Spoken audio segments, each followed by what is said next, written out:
মাই spicy kitchen life চ্যানেলটিতে আপনাদেরকে স্বাগত জানাচ্ছি। আমি ফারজানা হোসেন। আসসালামু আলাইকুম। কেমন আছেন সবাই? আশা করছি ভালো আছেন, সুস্থ আছেন। আল্লাহর রহমতে আমিও ভালো আছি, সুস্থ আছি। এখানে পেঁয়াজের সাথে কিছুটা আমি মশলা কষিয়ে নিচ্ছি। দিয়ে দিলাম ধুয়ে রাখা মসুর ডাল, ভালোভাবে ভেজে নেব।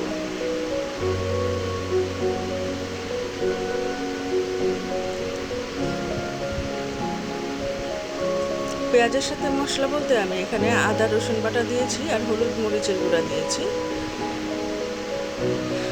ভালোভাবে ভেজে সামান্য একটু পানি দিয়ে নিয়েছি। এখানে দিয়ে দিলাম কেটে ধুয়ে রাখা চাল কুমড়া। এটা হচ্ছে আমি মসুর ডাল দিয়ে চাল কুমড়া রান্না করছি। এটা হয়ে গিয়েছে। এখানে আমি এখন বাগার দিয়ে নিব। ধনেপাতা কেটে দিচ্ছি। এর মধ্যে দিয়ে দিয়েছিলাম আমি আরও তেজপাতা, দারচিনি, এলাচ আর কাঁচামরিচ। বাগারের জন্য আমি এখানে রসুন, পেঁয়াজ ভেজে নিচ্ছি। ভালোভাবে ভাজা হয়ে গেলে ওপাশটায় আমি ডালের মধ্যে সামান্য একটু ভাজা জিরার গুঁড়া দিয়ে নিলাম। এটা একদম শেষে দিলাম। তো এখানে পেঁয়াজ রসুন ভাজার মাঝখানে আমি দিয়ে দিলাম এখানে শাহি জিরা, শুকনা মরিচ, সামান্য একটু কালো জিরাও দিয়েছি।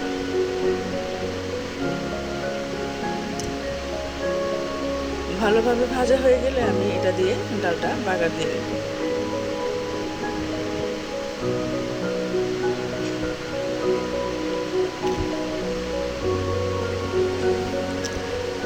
চাল কুমড়া দিয়ে মসুর ডাল আমার রান্নাটা কমপ্লিট হয়ে গিয়েছে। দেখুন খুব সুন্দর লাগছে।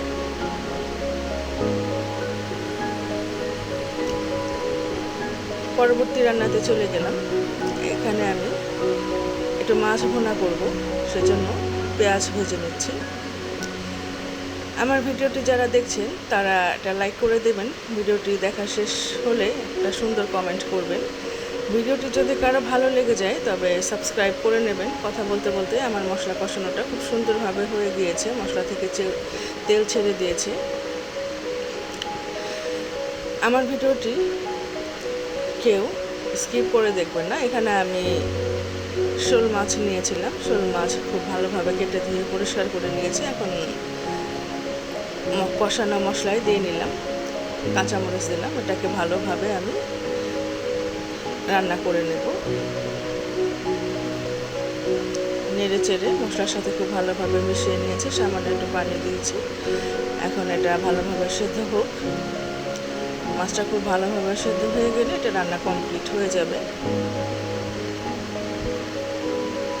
তো এটা রান্না কমপ্লিট হয়ে গিয়েছে। এখানে আমি ভাজা জিরের গুঁড়ো দিয়ে নিয়েছি।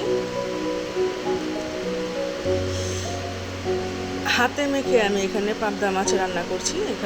এটার মধ্যে পেঁয়াজ, হলুদের গুঁড়া, মরিচের গুঁড়া, কাঁচা মরিচ এসব দিয়ে আমি রান্নাটা কমপ্লিট করে নিলাম। সেটা আর আপনাদেরকে দেখালাম না।